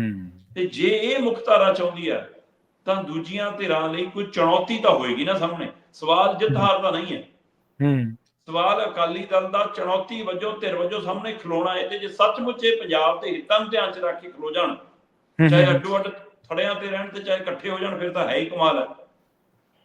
ਤੇ ਉਹਦੇ ਨਾਲ ਇੱਕ ਤਾਂ ਖੇਤਰੀ ਪਾਰਟੀ ਦਾ ਉਭਾਰ ਤੇ ਖੇਤਰੀ ਪਾਰਟੀ ਦੀ ਹੋਂਦ ਬਚ ਜੂਗੀ। ਜੀ ਜੀ। ਪਰ ਜੇ ਇਸ ਨੂੰ ਮਾੜਾ ਜਿਹਾ ਮਤਲਬ ਜਿਵੇਂ ਬੁਝੀ ਹੋਈ ਅੱਗ ਹੁੰਦੀ ਹੈ ਨਾ, ਉਹ ਚ ਦੋ ਫੂਕਾਂ ਮਾਰੋ ਤਾਂ ਕਈ ਵਾਰ ਕਿਤੋਂ ਬਲ ਪੈਂਦੀ ਆ, ਤੇ ਬੰਦਾ ਜਦੋਂ ਹੀ ਸਾਰੀਆਂ ਲੱਕੜਾਂ ਠੂਸ ਦੇਵੇ ਇਕੱਠੀਆਂ ਹੀ ਕਿ ਲੈ ਅੱਗ ਬਲ ਗਈ, ਫਿਰ ਉਹ ਧੂੰਆਂ ਹੀ ਹੋ ਜਾਂਦਾ। ਸੋ ਇਸ ਲਈ ਜੇ ਤਾਂ ਇਹ ਕੁਝ ਕੀਤਾ ਕਿ ਹਾਂ ਬਸ ਜਿੱਦਾਂ ਹੀ ਮਾੜੀ ਜਿਹੀ ਭਖੀ ਜਦੇ ਬੀਜੇਪੀ ਵਾਲੀਆਂ ਲੱਕੜਾਂ ਠੂਸ ਲਓ ਵਿੱਚੇ ਚੁੱਲ੍ਹੇ ਦੇ, ਫਿਰ ਤਾਂ ਨਹੀਂ ਭਖਦੀ ਅੱਗ ਜੀ। ਹਾਂ, ਬੀਜੇਪੀ ਆਪਣੇ ਦਮ ਤੇ ਪੰਜਾਬ 'ਚ ਪੈਰ ਲਾਉਣ ਲਈ ਫਿਰਦੀ ਹੈ ਔਰ ਇਹਨਾਂ ਨੂੰ ਦੱਬਣ ਨੂੰ ਫਿਰਦੀ ਹੈ। ਇਸ ਲਈ ਪਰ ਅਕਾਲੀ ਦਲ, ਬਾਦਲ ਤੇ ਜੇ ਉੱਧਰ ਝੋਲੀ ਪੈਣਾ ਹੈ, ਜਾਂ ਕੱਲ ਨੂੰ ਦੂਏ 5 ਮੈਂਬਰੀ ਕਮੇਟੀ ਨੇ ਵੀ ਨਵੀਂ ਟੀਮ ਖੜੀ ਕਰਾ ਕੇ ਬਾਅਦ ਚੋਂ ਬੀਜੇਪੀ ਦੀ ਝੋਲੀ 'ਚ ਪੈਣਾ, ਫਿਰ ਪੰਜਾਬ ਦੇ ਹੱਕਾਂ ਦੀ ਗੱਲ, ਪੰਜਾਬ ਦੇ ਮੁੱਦਿਆਂ ਦੀ ਗੱਲ, ਖੇਤਰੀ ਪਾਰਟੀ ਵਾਲਾ ਸਵਾਲ ਕਿੱਥੇ ਰਹਿ ਜਾਊਗਾ। ਸਹੀ ਹੈ। ਪਰ ਖੰਡਲ ਦੀ ਵਾਪਸੀ ਨੇ ਸੁਖਬੀਰ ਬਾਦਲ ਦੇ ਦਲ ਨੂੰ ਥੋੜੀ ਜਿਹੀ ਰਾਹਤ ਦਿੱਤੀ ਹੈ ਕਿ ਇਹਨਾਂ ਦਿਨਾਂ ਦੇ ਵਿੱਚ ਵੀ ਜੇ ਸਾਡੇ ਕੋਲ ਕੋਈ ਵਾਪਸ ਆਇਆ ਤਾਂ ਇਹਦਾ ਮਤਲਬ ਅੱਗੇ ਵਾਲੇ ਦਿਨ ਕੁਝ ਚੰਗੇ ਹੋ ਸਕਦੇ ਨੇ। ਚਲੋ ਜੀ, ਮੈਂ ਤਾਂ ਕਹਿੰਦਾ ਪੰਜਾਬ ਲਈ ਚੰਗੇ ਹੋਣ, ਖੇਤਰੀ ਪਾਰਟੀ ਲਈ ਚੰਗੇ ਹੋਣ। ਕਈ ਵਾਰੀ ਨਾ ਸਿਆਸੀ ਤਨਜ਼ੀਮਾਂ ਇੱਕ ਅਜਿਹੇ ਦੌਰ ਚੋਂ ਲੰਘ ਜਾਂਦੀਆਂ ਜਦੋਂ ਪੁਰਾਣੇ ਜਿਹੜੇ ਲੋਕ ਨੇ ਉਹਨਾਂ ਲਈ ਕੋਈ ਬਾਹਲੀ ਸੰਜੀਵਨੀ ਬੂਟੀ ਨਹੀਂ ਸਾਬਤ ਹੁੰਦੇ। ਲੋਕ ਨਵਾਂ ਏਜੰਡਾ, ਨਵਾਂ ਪ੍ਰੋਗਰਾਮ, ਨਵਾਂ ਮੁਹਾਂਦਰਾ ਉਡੀਕ ਰਹੇ ਨੇ। ਔਰ ਆਪਾਂ ਤੁਸੀਂ ਹਮੇਸ਼ਾ ਚਰਚਾ ਕਰਦੇ ਹੋ ਪ੍ਰਧਾਨ ਲਾ ਲਿਆ, ਜਥੇਬੰਦਕ ਢਾਂਚਾ ਕਿੱਥੇ ਹੈ? ਲੀਡਰ ਤਾਂ ਲੈ ਆਉਂਗੇ, ਢਾਂਚੇ ਪਾਰਟੀ ਚੋਣ ਤਾਂ ਢਾਂਚੇ ਦੇ ਤਹਿਤ ਹੀ ਢਾਂਚੇ ਦੇ ਨਾਲ ਲੜੀ ਜਾਣੀ ਨਾ। ਜੇਕਰ ਉਹੀ ਨਹੀਂ ਹੋਊਗਾ, ਭਲਾ ਦੀ 10 ਸੰਡਲ ਹੋਰ ਲਿਆਓ, ਕੀ ਕਰ ਲਓਗੇ ਤੁਸੀਂ? ਔਰ ਬਹੁਤ ਸਾਰੇ ਲੀਡਰ ਇਹੋ ਜਿਹੇ ਹੋਣਗੇ, ਆਪਾਂ ਚਲੋ ਇਹਨਾਂ ਦੇ ਬਾਰੇ ਤਾਂ ਨਹੀਂ ਇਹ ਗੱਲ ਕਹਿੰਦੇ, ਬਹੁਤ ਸਾਰੇ ਲੀਡਰ ਇਹੋ ਜਿਹੇ ਹੋਣਗੇ ਜਿਹੜੇ ਦੂਜੀਆਂ ਪਾਰਟੀਆਂ ਤੋਂ ਹਤਾਸ਼ ਹੋਏ ਹੋਣਗੇ, ਜਿਹਨਾਂ ਨੂੰ ਲੱਗਦਾ ਵੀ ਇੱਥੇ ਉਹ ਸਪੇਸ ਨਹੀਂ ਗੀ, ਜਿਨ੍ਹਾਂ ਦੇ ਬਾਰੇ ਆਪਾਂ ਸਮੇਂ ਚਰਚਾ ਕਰਦੇ ਰਹੇ। ਉਹਨਾਂ ਨੂੰ ਲੱਗਦਾ ਕਿ ਚਲੋ ਹੋਰ ਪਾਸਾ ਨਹੀਂ ਤਾਂ ਫਿਰ ਆਹੀ ਸਹੀ। ਪ੍ਰਵੀਨ ਜੀ, ਕਈ ਅਸੀਂ ਛੋਟੇ ਪਰ ਮੁੱਖ ਮੰਤਰੀ ਬਣਦੇ ਰਹਿ ਗਏ, ਉਹਨਾਂ ਨੂੰ ਲੱਗਦਾ ਸੀ ਮੁੱਖ ਮੰਤਰੀ ਬਣਾਂਗੇ, ਪਰ ਅਖੀਰ ਤੇ ਉਹਨਾਂ ਨੇ ਕਿਹੜਾ ਰਾਹ ਅਖਤਿਆਰ ਕੀਤਾ? ਅਕਾਲੀ ਦਲ ਦਾ। ਜੀ, ਕਈ ਚੰਗੇ ਲੀਡਰ ਨੇ ਜਿਹੜੇ ਘਰਾਂ 'ਚ ਬੈਠੇ ਨੇ, ਜੀ ਜੀ ਜੀ, ਉਹਨਾਂ ਨੂੰ ਕੱਢ ਕੇ ਲਿਆਉਣ ਦੀ ਲੋੜ ਹੈ। ਕਈ ਦੂਸਰੀ ਪਾਰਟੀਆਂ ਦੇ ਵਿੱਚ ਦਰਕਨਾਰ ਨੇ, ਉਹਨਾਂ ਨੂੰ ਹੌਸਲਾ ਦੇ ਕੇ ਮੂਹਰੇ ਲਾਉਣ ਦੀ ਲੋੜ ਹੈ। ਪਰ ਤੁਹਾਨੂੰ ਉਹਦੇ ਲਈ ਪਹਿਲਾਂ, ਜਿਵੇਂ ਤੁਸੀਂ ਢਾਂਚੇ ਦੀ ਗੱਲ ਕੀਤੀ, ਮੈਨੂੰ ਤਾਂ ਦੋ ਕੰਮ ਕਰਨੇ ਪੈਣਗੇ। ਢਾਂਚਾ ਤਾਂ ਚਾਹੀਦਾ ਹੀ ਹੈ, ਤੁਹਾਡੇ ਕੋਲ ਸੰਗਠਨ ਤਾਂ ਚਾਹੀਦਾ ਹੀ ਹੈ। ਆਮ ਆਦਮੀ ਪਾਰਟੀ ਕੋਲ ਸੰਗਠਨ ਨਹੀਂ ਹੈ, ਉਹਨਾਂ ਕੋਲ ਵਰਕਰ ਨਹੀਂ, ਵਲੰਟੀਅਰ ਨੇ। ਜੀ ਜੀ, ਵਰਕਰ ਤੇ ਵਲੰਟੀਅਰ 'ਚ ਜ਼ਮੀਨ ਤੇ ਅਸਮਾਨ ਦਾ ਫਰਕ ਹੈ। ਬਿਲਕੁਲ ਬਿਲਕੁਲ ਬਿਲਕੁਲ ਸਹੀ। ਵਲੰਟੀਅਰ ਵਰਤ ਕੇ ਬਦਲੇ ਜਾ ਸਕਦੇ ਨੇ, ਵਰਕਰ ਨਾਲ ਮਰਨ ਤੱਕ ਜਾਂਦੇ ਨੇ, ਖੜਨ ਤੱਕ ਜਾਂਦੇ ਨੇ। ਸੋ ਇਸ ਲਈ ਉਹ ਬਾਬਾ ਰਾਮਦੇਵ ਕੋਲ ਵਲੰਟੀਅਰ ਹੀ ਸੀਗੇ, ਉਹਦੇ ਭਗਤੇ ਸੀ। ਜਦੋਂ ਸਲਵਾਰ ਪਾ ਕੇ ਭੱਜਿਆ ਤੇ ਕੋਈ ਨਹੀਂ ਲੱਭਿਆ ਨਾਲ ਭੱਜਣ ਨੂੰ। ਸਹੀ ਗੱਲ। ਸੋ ਇਸ ਲਈ ਇਹ ਫਰਕ ਸਮਝ ਆਉਣਾ ਚਾਹੀਦਾ। ਅੱਜ ਬਾਹਰ ਨਿਕਲਣ ਲੱਗੇ, ਜਦੋਂ ਕੁਝ ਖੱਟਿਆ ਨਹੀਂ ਜਾ ਰਿਹਾ ਤਾਂ ਪ੍ਰਦਰਸ਼ਨ ਹੋਣ ਲੱਗ ਗਿਆ ਆਮ ਆਦਮੀ ਪਾਰਟੀ ਦੇ ਖਿਲਾਫ। ਉਹਨਾਂ ਦੀ ਵਰਕਰਾਂ, ਜਿਹਨਾਂ ਨੂੰ ਵਰਕਰ ਨਹੀਂ ਮਤਲਬ ਵਲੰਟੀਅਰ ਨੇ, ਉਹ ਵਲੰਟੀਅਰਾਂ ਵੱਲੋਂ ਸੋ ਹੋਣ ਲੱਗ ਪਿਆ। ਸੋ ਇਸ ਲਈ ਇੱਕ ਪਾਸੇ ਤਾਂ ਇਹਨਾਂ ਨੂੰ ਆਪਣੇ ਢਾਂਚੇ ਤੇ ਕੰਮ ਕਰਨਾ ਪੈਣਾ, ਦੂਸਰੇ ਪਾਸੇ ਇਹਨਾਂ ਨੂੰ ਇਸ ਏਜੰਡੇ ਤੇ ਕੰਮ ਕਰਨਾ ਪੈਣਾ ਕਿ ਸਾਡਾ ਏਜੰਡਾ ਹੁਣ ਪੰਜਾਬ ਹੈ, ਸਾਡਾ ਏਜੰਡਾ ਹੁਣ ਪੰਥ ਹੈ, ਸਾਡਾ ਏਜੰਡਾ ਹੁਣ ਪੰਜਾਬ ਦੇ ਪਿੰਡ ਨੇ। ਅਸੀਂ ਸੱਚਮੁੱਚ ਖੇਤਰ ਦੇ ਹੋ ਕੇ ਵਿਚਰਾਂਗੇ ਖੇਤਰੀ ਪਾਰਟੀ ਵਜੋਂ। ਫਿਰ ਭਰੋਸਾ, ਉਹ ਭਰੋਸਾ ਬਹਾਲ ਕਰ ਲਈ। ਅਜੇ ਬਹੁਤ ਰਾਤ ਦੇ ਉਤਰ ਕੇ ਕੰਮ ਕਰਨ ਦੀ ਲੋੜ ਹੈ, ਚਾਹੇ ਉਹ 5 ਮੈਂਬਰੀ ਕਮੇਟੀਆਂ ਤੇ ਚਾਹੇ ਸੁਖਬੀਰ ਬਾਦਲ ਵਾਲਾ ਧੜਾ। ਨਹੀਂ ਦੇਖੋ, ਇਹ ਤਾਂ ਗੱਲ ਹੈਗੀ ਆ ਵੀ ਚਲੋ ਜਿਵੇਂ ਤੁਸੀਂ ਦੱਸਿਆ ਹੀ ਆ ਵੀ ਇਹ ਧੜੇ ਜਿਹੜੇ ਮਰਜ਼ੀ ਹੋਣ, ਪਰ ਕੰਮ ਤਾਂ ਗਰਾਊਂਡ ਤੇ ਕਰਨਾ ਪੈਣਾ ਨਾ। ਵਰਕਰ, ਅਕਾਲੀ ਦਲ ਕੋਲੇ ਵਰਕਰ ਹੀ ਹੁੰਦਾ ਸੀ ਜਿਹੜਾ ਜੇਲ੍ਹਾਂ ਭਰ ਦਿੰਦਾ ਸੀ। ਵਲੰਟੀਅਰ ਤਾਂ ਤੁਹਾਨੂੰ ਨੱਸਦੇ ਹੀ ਨਜ਼ਰ ਆਉਂਦੇ ਫਿਰ ਜਦੋਂ ਪੁਲਿਸ ਆ ਜਾਂਦੀ। ਅਗਲੀ ਗੱਲ ਕਰੀਏ ਪੰਜਾਬ ਦੀ ਉਸ ਧਿਰ ਦੀ, ਜਿਹੜੀ ਧਿਰ ਦਾ ਜਿਹੜਾ ਜਲਵਾਯੂ ਜੁੰਬਸ਼ ਆ ਉਹ ਪਾਕਮਾਲ ਸੀ। ਉਹਨਾਂ ਦੇ ਪ੍ਰੋਗਰਾਮਾਂ ਦੇ ਨਾਲ ਹੀ ਸਰਕਾਰਾਂ ਦੀ ਜਿਹੜੀ ਆ ਉਹਨਾਂ ਦੀ ਨੀਂਦ ਉੱਡ ਜਾਂਦੀ ਸੀ, ਸਰਕਾਰਾਂ ਦੇ ਥਿੰਕ ਟੈਂਕ ਦੀ ਨੀਂਦ ਉੱਡ ਜਾਂਦੀ ਸੀ। ਗੱਲ ਕਿਸਾਨ ਧਿਰਾਂ ਦੀ ਹੈ। ਅੱਜ ਕੱਲ੍ਹ ਸ਼ਿਵਰਾਜ ਚੌਹਾਨ ਪੰਜਾਬ ਘੁੰਮ ਰਹੇ ਨੇ, ਜਥੇਬੰਦੀਆਂ ਕਹਿੰਦੇ ਸਵਾਗਤ ਕਰਨ ਹੀ ਨਹੀਂ ਆ ਰਹੀਆਂ, ਜਦਕਿ ਪਹਿਲਾਂ ਤਾਂ ਕਿਸਾਨੀ ਅੰਦੋਲਨ ਵਿੱਚ ਤਾਂ ਪਹਿਲਾਂ ਹੀ ਐਲਾਨ ਹੋ ਜਾਂਦੇ ਸੀਗੇ ਕਿ ਜੇ ਕਿਸੇ ਨੇ ਐਂ ਕੀਤਾ, ਜੇ ਕਿਸੇ ਨੇ ਫਲਾਹ ਕੀਤਾ ਤਾਂ ਉਹਦਾ ਘਰਾਓ ਕਰਾਂਗੇ, ਆਹ ਕਰਾਂਗੇ, ਫਲਾਹ ਕਰਾਂਗੇ। ਰਵੀਨ ਜੀ, ਕੇਂਦਰੀ ਖੇਤੀਬਾੜੀ ਮੰਤਰੀ ਸ਼ਿਵਰਾਜ ਚੌਹਾਨ ਕੱਲ ਦਾ ਪੂਰਾ ਦਿਨ ਪੰਜਾਬ ਚ ਲੱਗ ਗਿਆ। ਔਰ ਇਹ ਨੀਗਾ ਕਿ ਹਾਂ ਕੋਈ ਇੱਕ ਪ੍ਰੋਗਰਾਮ ਸੀ, 1.5 ਪ੍ਰੋਗਰਾਮ ਸੀ, ਲਗਭਗ ਵੱਖ-ਵੱਖ ਥਾਈਂ ਪਟਿਆਲਾ ਖੇਤਰ ਦਾ ਪੂਰਾ ਦਿਨ ਘੁੰਮੇ। ਠੀਕ ਹੈ। ਪਟਿਆਲੇ ਆਏ, ਪੰਜਾਬ ਸਰਕਾਰ ਦੇ ਪੰਜਾਬ ਦੇ ਖੇਤੀਬਾੜੀ ਮੰਤਰੀ ਹਰਮੀਤ ਖੁੱਡੀਆਂ ਹੋਰਾਂ ਨੇ, ਹੋਰ ਅਫਸਰਾਂ ਅਧਿਕਾਰੀਆਂ ਨੇ, ਹੋਰ ਧਿਰਾਂ ਨੇ ਖੂਬ ਸਵਾਗਤ ਕੀਤਾ, ਗੁਲਦਸਤੇ ਦਿੱਤੇ, ਫੋਟੋਆਂ ਖਿਚਾਈਆਂ। ਤੇ ਉਹ ਤੋਂ ਬਾਅਦ ਜਨਾਬ ਰਾਜਪੁਰਾ ਖੇਤਰ 'ਚ ਟਰੈਕਟਰ ਤੇ ਚੜ੍ਹ ਕੇ ਵੀ ਘੁੰਮੇ। ਠੀਕ ਹੈ, ਅੱਛਾ। ਤੇ ਉਸ ਤੋਂ ਬਾਅਦ ਫਿਰ ਅਮਰਗੜ੍ਹ 'ਚ ਵੀ ਗਏ, ਪਿੰਡ ਰੌਣੀ ਵੀ ਗਏ, ਉੱਥੇ ਜਾ ਕੇ ਉਹਨਾਂ ਨੇ ਪਿੰਡ ਦੀ ਸੱਥ 'ਚ ਵੀ, ਰੌਣੀ 'ਚ ਬੈਠ ਕੇ ਗੱਲਾਂ ਕੀਤੀਆਂ ਜੀ। ਹੁਣ ਉਹ ਸੱਥ 'ਚ ਕਿੰਨੇ ਕੁ ਅਸਲੀ ਸੀ ਤੇ ਕਿੰਨੇ ਕੁ ਇਹਨਾਂ ਦੇ ਆਪਣੇ ਬੰਦੇ ਬੈਠੇ ਸੀ, ਇਹ ਵੱਖਰਾ ਸਵਾਲ ਹੈ। ਪਰ ਇਸੇ ਤਰ੍ਹਾਂ ਫਿਰ ਅਮਰਗੜ੍ਹ ਦੇ ਵਿੱਚ ਵੀ ਸਮਾਗਮ ਸੀਗਾ। ਉਸ ਸਮਾਗਮ 'ਚ ਲਓ ਜੀ ਕਿਸਾਨੀ ਮਸਲੇ ਹੱਲ ਕਰਨੇ ਆ, ਕੇਂਦਰੀ ਯੋਜਨਾਵਾਂ ਲਾਗੂ ਕਰਨੀਆਂ। ਸੋ 4-5 ਪ੍ਰੋਗਰਾਮ ਪੂਰੇ ਇੱਕ ਦਿਨ 'ਚ ਸੀ। ਠੀਕ ਹੈ। ਜੇ ਆਪਾਂ ਮੰਨ ਵੀ ਲਈਏ ਕਿ ਜਥੇਬੰਦੀਆਂ ਨੂੰ ਨਹੀਂ ਪਤਾ ਸੀ ਪਹਿਲਾਂ, ਫਿਰ ਸ਼ਾਮ ਢਲਦੇ ਤੱਕ ਕਿਤੇ ਤਾਂ ਝੰਡਿਆਂ ਨਾਲ ਸਵਾਗਤ ਹੁੰਦਾ, ਕਿਤੇ ਤਾਂ ਦਿਖਦੇ, ਉਸ ਤਰ੍ਹਾਂ ਦੀ ਕਿਤੇ ਰੜਕ, ਕਿਤੇ ਮੜਕ, ਕਿਤੇ ਧੜਕ ਦਿਖੀ ਨਹੀਂ। ਕੀ ਕਰਨਾ? ਇਹ ਉਹੀ ਸ਼ਿਵਰਾਜ ਚੌਹਾਨ ਹੈ ਜਿਹਦੀ ਬੈਠਕ ਦੇ ਵਿੱਚ ਤੁਸੀਂ 4-4, 5-5 ਵਾਰ ਜਾ ਰਹੇ ਸੀ ਤੇ ਉਸ ਦਿਨ ਉਸੇ ਦੀ ਬੈਠਕ ਚੋਂ ਆਏ ਸੀ ਜਿੱਦਣ ਫਿਰ ਪੰਜਾਬ ਪੁਲਿਸ ਨੇ ਚੱਕੇ ਸੀ। ਸਭ ਨੂੰ ਪਤਾ ਹੈ, ਤੁਹਾਡੇ ਮੇਰੇ ਨਾਲੋਂ ਵੱਧ ਡੱਲੇਵਾਲ ਤੇ ਉਹਨਾਂ ਦੀਆਂ ਧਿਰਾਂ ਨੂੰ, ਪੰਨੂ ਪੰਧੇਰੇ ਨੂੰ, ਸਭ ਦੀਆਂ ਧਿਰਾਂ ਨੂੰ ਪਤਾ ਹੈ ਕਿ ਪੰਜਾਬ ਪੁਲਿਸ ਤੇ ਪੰਜਾਬ ਸਰਕਾਰ ਤੱਕ ਟੂਲ ਸੀ। ਹੁਕਮ ਤਾਂ ਇਹੀ ਸ਼ਿਵਰਾਜ ਚੌਹਾਨ ਦੀ ਪਾਰਟੀ ਵੱਲੋਂ, ਇਹਦੀ ਸਰਕਾਰ ਵੱਲੋਂ ਹੀ ਆਇਆ ਸੀ। ਸਹੀ ਬਿਲਕੁਲ, ਹੁਕਮ ਉੱਤੋਂ ਹੀ ਚੱਲਿਆ ਸੀ। ਪਰ ਤੁਸੀਂ ਉਸ ਦਿਨ ਵੀ ਟੂਲ ਸੀ ਤੇ ਕੱਲ ਜਦੋਂ ਸ਼ਿਵਰਾਜ ਚੌਹਾਨ ਆਏ ਤਾਂ ਵੀ ਤੁਸੀਂ ਉਹ ਟੂਲ ਸੀ। ਸ਼ਿਵਰਾਜ ਚੌਹਾਨ ਟਰੈਕਟਰ ਤੇ ਚੜ ਕੇ, ਟਰੈਕਟਰ ਵਾਲੀ ਡਰਾਈਵਿੰਗ ਸੀਟ ਤੇ ਬੈਠ ਕੇ ਸਟੀਅਰਿੰਗ ਹੱਥਾਂ 'ਚ ਫੜ ਕੇ ਚਲਾ ਰਹੇ ਨੇ, ਪਰ ਨਾਲ ਵਾਲੇ ਪਾਸੇ ਬੈਠ ਕੇ ਹਰਮੀਤ ਖੁੱਡੀਆਂ ਉਹਦੀ ਸਟੀਅਰਿੰਗ ਸੰਭਾਲ ਰਹੇ ਨੇ। ਠੀਕ ਹੈ। ਅੱਛਾ, ਦੇਖ ਇਹ ਰਿਹਾ ਕਿ ਡਰਾਈਵਿੰਗ ਸੀਟ ਤੇ ਸ਼ਿਵਰਾਜ ਚੌਹਾਨ ਹੈ, ਪਰ ਲੱਗ ਇਹ ਰਿਹਾ ਕਿ ਜਿਵੇਂ ਉਹਨਾਂ ਦੀ ਥਾਂ ਤੇ ਸੇਵਾ ਇਹ ਚਲਾ ਰਹੇ ਨੇ। ਤੋਂ ਇਸੇ ਲਈ ਤਾਂ ਅਸੀਂ ਕਹਿੰਦੇ ਹਾਂ ਕਿ ਕੇਂਦਰ ਡਰਾਈਵਿੰਗ ਸੀਟ ਤੇ ਬੈਠਾ, ਪਰ ਕੰਮ ਕਰਨ ਲਈ ਤੁਹਾਨੂੰ ਲਾਇਆ ਤੇ ਪੰਜਾਬ ਸਰਕਾਰ ਤਾਂ ਉਹਨਾਂ ਲਈ ਕੰਮ ਟੂਲ ਬਣ ਕੇ ਕੰਮ ਕਰ ਰਹੀ ਹੈ। ਕੱਲ ਵੀ ਤੁਸੀਂ ਟੂਲ ਬਣ ਕੇ ਉਹਨਾਂ ਲਈ ਕੰਮ ਕੀਤਾ।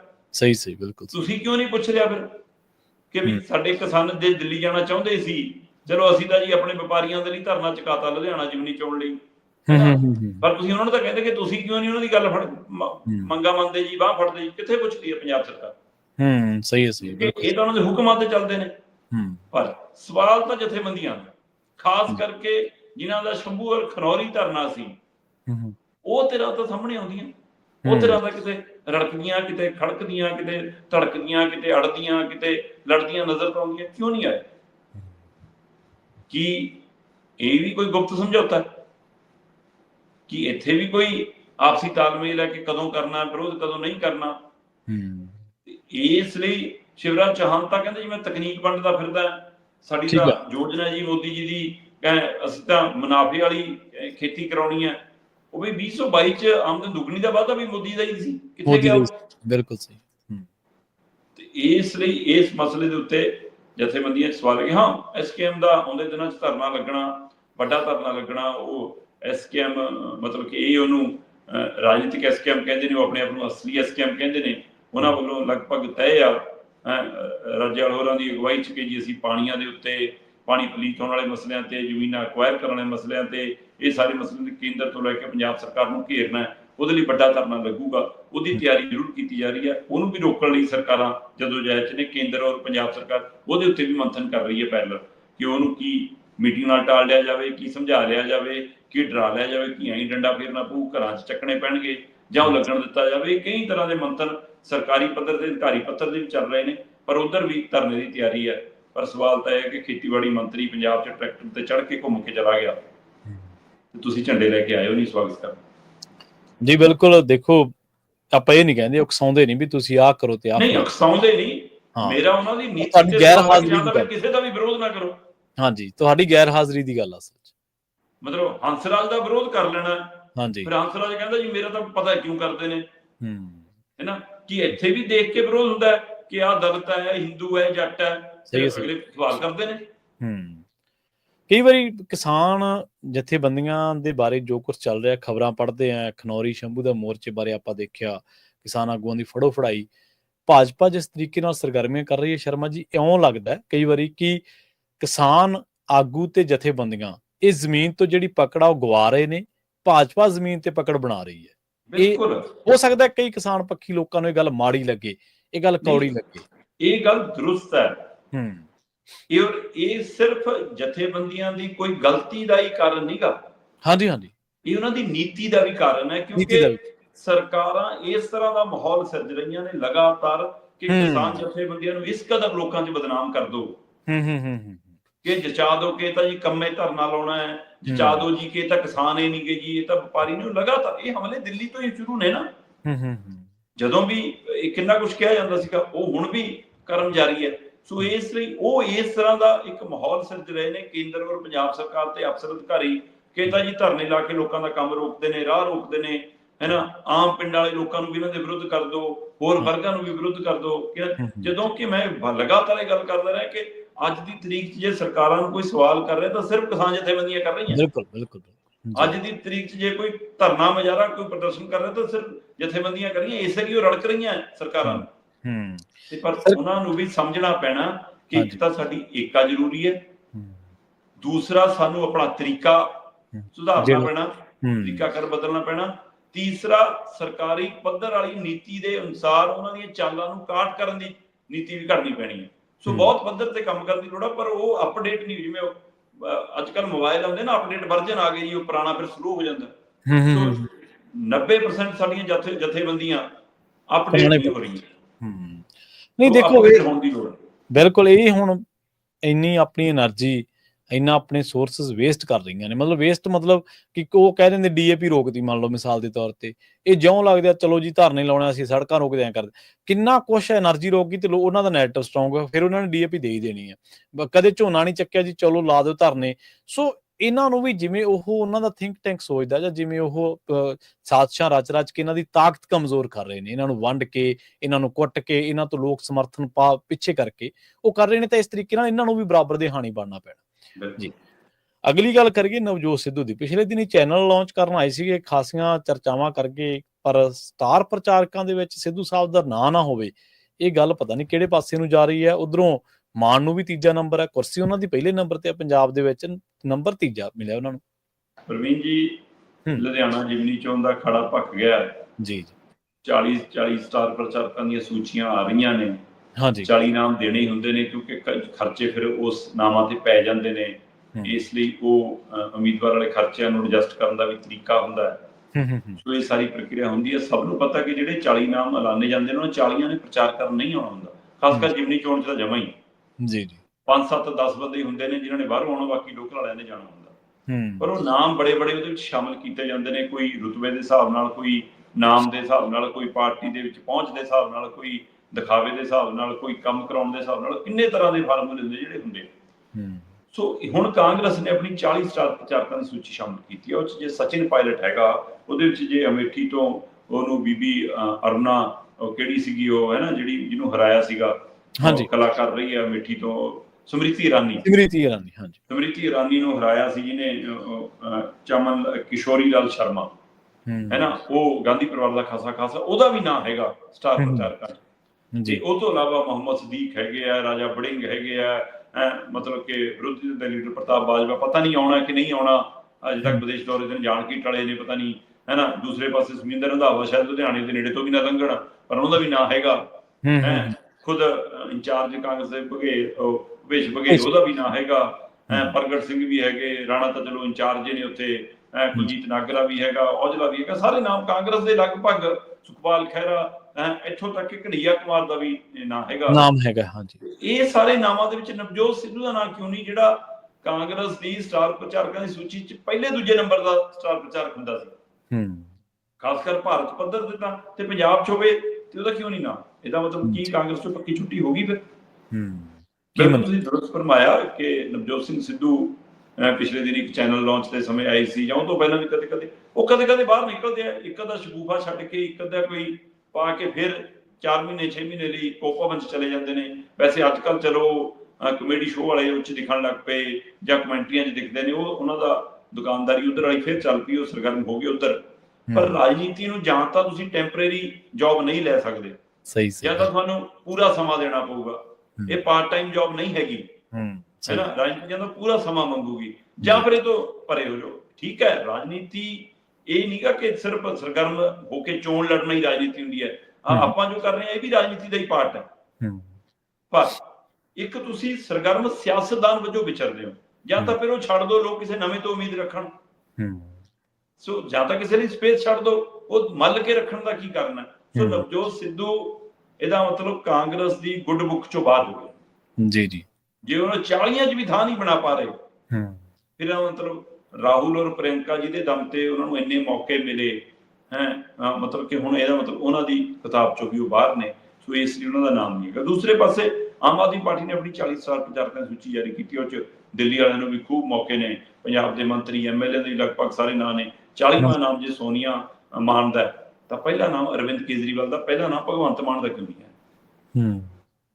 ਸੋ ਇਸ ਲਈ ਇੱਥੇ ਵੀ ਚਰਚੇ ਹੋ ਗਏ ਕਿ ਵੀ ਤੀਏ ਨੰਬਰ ਦਾ ਸ਼ਹਿਰੀ ਹੈ ਜੀ, ਪਹਿਲੇ ਨੰਬਰ ਤੇ ਅਰਵਿੰਦ ਕੇਜਰੀਵਾਲ, ਦੂਏ ਤੇ ਮਨੀਸ਼ ਸਿਸੋਦੀਆ ਹੈ, ਤੀਏ ਤੇ ਭਗਵੰਤ ਮਾਨ। ਅਗਲੇ ਕਹਿੰਦੇ ਵੀ ਦੂਜੀਆਂ ਪਾਰਟੀਆਂ ਦੇ ਵੀ ਤਾਂ ਰਾਸ਼ਟਰੀ ਲੀਡਰਾਂ ਨੂੰ ਪਹਿਲਾਂ ਥਾਂ ਮਿਲ ਜਾਂਦੀ ਹੈ, ਤੋ ਇਸ ਲਈ ਕਹਿੰਦੇ ਹਰ ਗੱਲ ਤੇ ਮੁੱਦਾ ਨਹੀਂ ਬਣਾਉਣਾ ਚਾਹੀਦਾ। ਇਹ ਇਸ ਗੱਲ ਦਾ ਜਵਾਬ ਹੀ ਦੇ ਰਹੇ ਨੇ। ਪਰ ਉਹ ਤੋਂ ਬਾਅਦ ਫਿਰ ਭਗਵੰਤ ਮਾਨ ਤੋਂ ਬਾਅਦ ਵੀ ਸੰਜੇ ਸਿੰਘ ਆ, ਸੋ ਰਾਘਵ ਚੱਡਾ, ਸੰਦੀਪ ਪਾਠਕ ਜੀ, ਉਹ ਸਤਿੰਦਰ ਜੈਨ ਫੈਨ ਸਾਰੇ ਹੈਗੇ ਨੇ।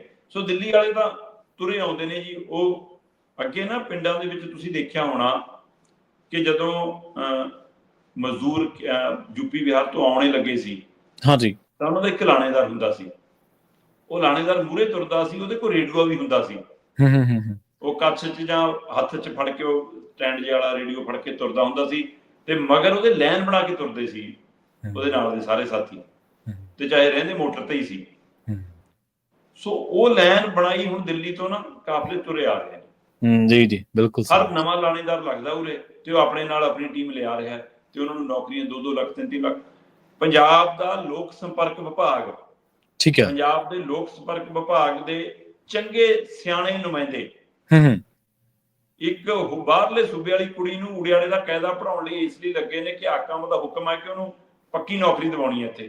ਅਜੇ ਉਹ ਜਿਹੜੀ ਕੱਚੀ ਜੀ ਕੰਪਨੀ ਆ ਨਾ ਇਹਨਾਂ ਦੀ, ਜਿਹਦੇ ਰਾਹੀਂ ਇਹ ਗੋਲਮਾਲ ਕਰਦੇ ਨੇ, ਉਸ ਕੰਪਨੀ ਦੇ ਵਿੱਚ ਕੰਮ ਕਰਦੀ ਹੈ, ਤੇ ਉਹਨੂੰ ਇੱਧਰ ਪੱਕੀ ਨੌਕਰੀ ਲਵਾਉਣੀ ਆ, ਕੰਮ ਲਾਇਆ ਵਾ। ਸੋ ਇਹਦਾ ਮਤਲਬ ਪੰਜਾਬ ਵਾਲੇ ਤਾਂ ਉਹਨਾਂ ਦੀ ਸੇਵਾ ਕਰਨ ਲਈ ਕੰਮ ਲਾਇਆ ਵਾ ਹੁਣ, ਚਾਹੇ ਉਹ ਅਫਸਰ ਨੇ ਤੇ ਚਾਹੇ ਲੀਡਰ ਨੇ। ਕੰਟਰੋਲ ਸਾਰਾ ਦਿੱਲੀ ਵਾਲਿਆਂ ਕੋਲ। ਇੱਥੇ ਵੀ ਸਵਾਲ ਖੜਾ ਜੀ। ਸੋ ਕੁੱਲ ਮਿਲਾ ਕੇ ਪੰਜਾਬ ਦੀ ਰਾਜਨੀਤੀ ਤੇ, ਪੰਜਾਬ ਦੇ ਸਿਸਟਮ ਤੇ ਦਿੱਲੀ ਦਾ ਹੀ ਕੰਟਰੋਲ ਹੈ, ਚਾਹੇ ਕੇਂਦਰ ਦਾ ਹਵਾਲਾ ਕਰ ਲਈਏ ਤੇ ਚਾਹੇ ਆਮ ਆਦਮੀ ਪਾਰਟੀ ਦੀ ਲੀਡਰਸ਼ਿਪ ਦਾ ਹਵਾਲਾ ਕਰ ਲਈਏ। ਜਦੋਂ ਵੋਟਾਂ ਮੰਗਣ ਜਾਣਗੇ ਨਾ, ਤੇ ਲੋਕਾਂ ਨੇ ਆਖਣਾ ਵੀ ਜਿਨ੍ਹਾਂ ਨੂੰ ਆਪਦੇ ਬੌਸ ਬਣਾਇਆ ਸੀ ਉਹਨਾਂ ਨੂੰ ਭੇਜੋ, ਕਿਉਂਕਿ ਤੁਸੀਂ ਤਾਂ ਸਾਡਾ ਕੋਈ ਕੰਮ ਹੀ ਨਹੀਂ, ਤੁਸੀਂ ਤਾਂ ਉਹਨਾਂ ਦੇ ਆਖੇ ਕਰਨਾ, ਫਿਰ ਅਸੀਂ ਸਿੱਧਾ ਉਹਨਾਂ ਦੇ ਪਾ ਲੈਣੇ। ਹਾਂਜੀ ਜੀ, ਇਹ ਵੀ ਆਸ ਨਹੀਂ ਗਈ ਹੁਣ।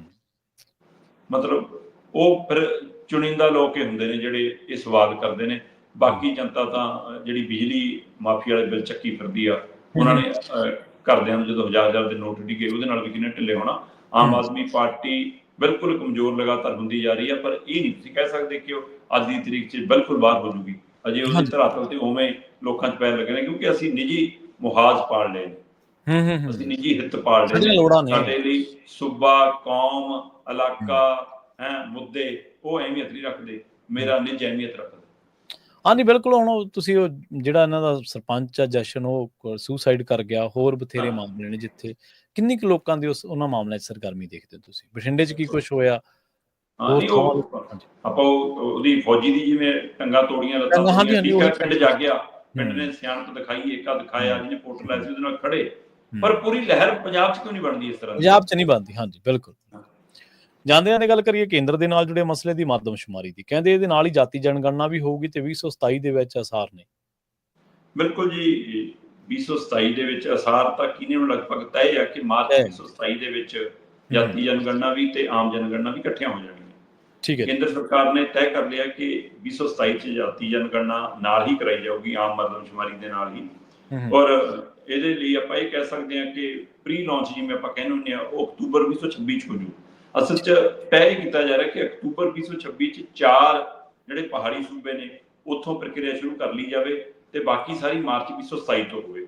ਸੋ ਹਿਮਾਚਲ ਪ੍ਰਦੇਸ਼ 'ਚ, ਜੰਮੂ ਕਸ਼ਮੀਰ 'ਚ, ਲਦਾਖ 'ਚ ਤੇ ਉੱਤਰਾਖੰਡ 'ਚ, ਇਹਨਾਂ 4 ਪਹਾੜੀ ਸੂਬਿਆਂ ਦੇ ਵਿੱਚ ਅਕਤੂਬਰ 2026 ਤੋਂ ਮਰਦਮਸ਼ੁਮਾਰੀ ਸ਼ੁਰੂ ਹੋ ਜਾਣੀ ਹੈ, ਤੇ ਬਾਕੀ ਪੂਰੇ ਮੁਲਕ 'ਚ ਸਾਰੇ ਸੂਬਿਆਂ 'ਚ 2027 'ਚ ਹੋਣੀ ਹੈ। ਸੋ ਮਾਰਚ 2027 ਸ਼ੁਰੂ ਹੋ ਕੇ ਮਤਲਬ 29 ਤੱਕ ਲਗਭਗ ਜਾਊਗੀ।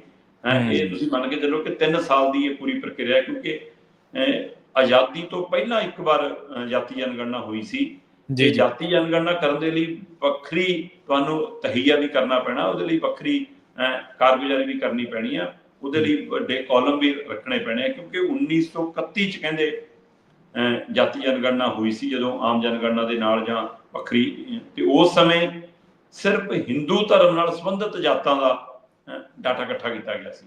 ਪਰ ਇਸ ਵਾਰ ਸਮੁੱਚੇ ਸਭ ਧਰਮਾਂ ਦੇ ਅੰਦਰ ਜਿਹੜੀਆਂ ਜਾਤਾਂ, ਜਾਤਾਂ ਦੇ ਅੰਦਰ ਜਾਤਾਂ, ਜਾਤਾਂ ਦੇ ਅੰਦਰ ਸਭ ਜਾਤਾਂ, ਸਭ ਜਾਤਾਂ ਦੇ ਅੰਦਰ ਸਭ ਜਾਤਾਂ, ਉੱਥੇ ਤੱਕ ਜੇ ਤੁਸੀਂ ਪਹੁੰਚ ਕਰਨੀ ਆ ਤਾਂ ਬਹੁਤ ਮਹੀਨ ਸਾਡੇ ਅੰਦਰ ਇਹ ਵਰਗ ਵੰਡ ਪਈ ਆ।